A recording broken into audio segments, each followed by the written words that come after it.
je crois, 72 heures à la signature de l'accord de paix entre la République démocratique du Congo et le Rwanda, ce qu'on appelle le deal. Quel commentaire faites-vous par rapport à ça? Bon, je ne veux pas que nous soyons considérés comme des jaloux, mais il faut rappeler les faits. L'accord de paix entre la République démocratique du Congo et le Rwanda n'est pas en soi une mauvaise chose. Néanmoins, sans des résolutions internes, des solutions internes aux profondes crises de la République démocratique du Congo, tout accord international posera problème dans le cadre de sa mise en œuvre. L'histoire nous rappelle beaucoup de choses. C'est pas la première fois que la RDC signe des accords de paix. Et nous sommes tous sans ignorer que la vraie paix, elle est d'abord interne. Ce que j'ai appris encore en diplomatie est que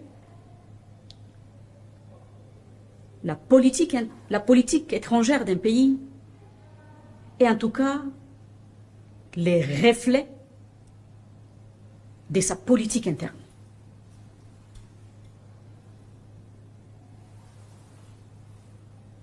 Sans trouver des solutions aux problèmes internes, en pensant que les solutions trouvées à l'international viendront résoudre ces problèmes, on se trompe soi-même. Fabrice, Kofi Annan disait qu'une paix qui ne se traduit pas dans la vie quotidienne est un mensonge diplomatique. J'aimerais rappeler une autre chose. Nelson Mandela disait également ceci: signer un accord sans le moyen de l'appliquer, en tout cas, c'est repousser les conflits à plus tard.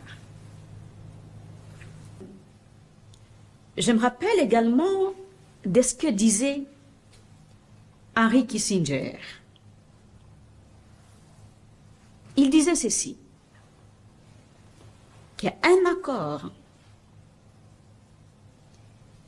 qui ne règle pas les causes profondes du conflit n'est qu'une simple pause avant la prochaine guerre.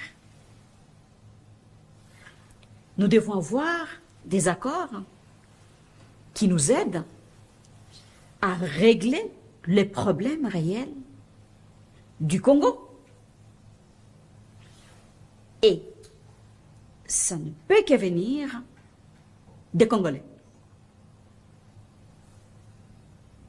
Et rien de ce qu'on peut nous imposer de l'extérieur. Nous sommes le maître de notre destin. Un Congo souverain et libre. Nous ne pouvons pas aujourd'hui nous permettre d'hypothéquer la souveraineté de notre pays. Sinon, à quoi sert la commémoration de la date du 30 juin? C'est pour ça que Lumumba et les autres s'étaient sacrifiés. Je ne pense pas il faut à un moment donné avoir un esprit nationaliste, patriotique. En tout cas, avoir la fierté d'avoir Congo comme pays, un peu d'orgueil, parce que le Congo nous appartient. Et les problèmes du Congo doivent être résolus par des Congolais. Tout d'abord, parce qu'il s'agit de notre destin, de notre avenir, de l'avenir de nos enfants. La raison pour laquelle nous soutenons les démarches de nos pères spirituels, notamment la SENCO et l'SCC.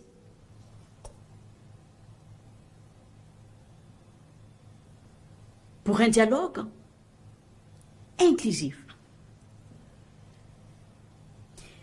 Pour un dialogue qui inclut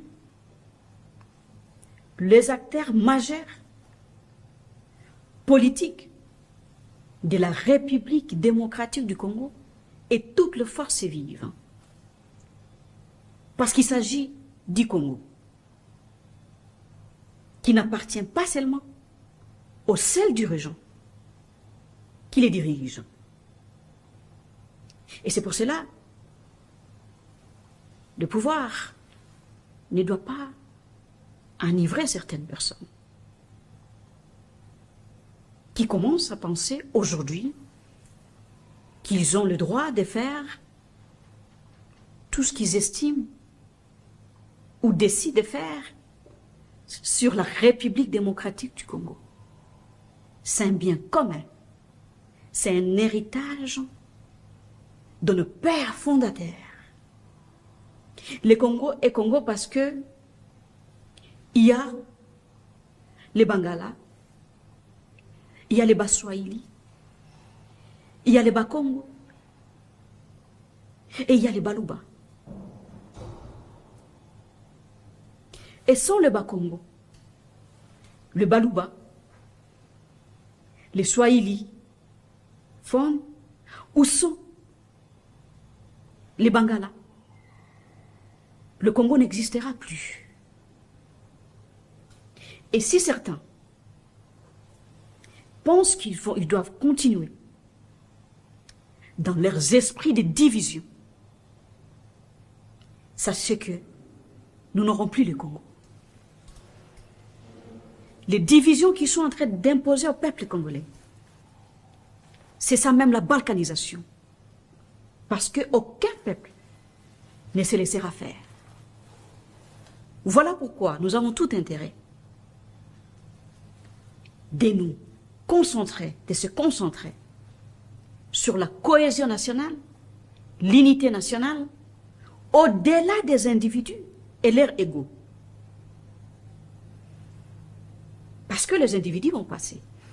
Les personnes vont passer, le Congo des mers. Et nous léguerons quoi comme pays à nos enfants.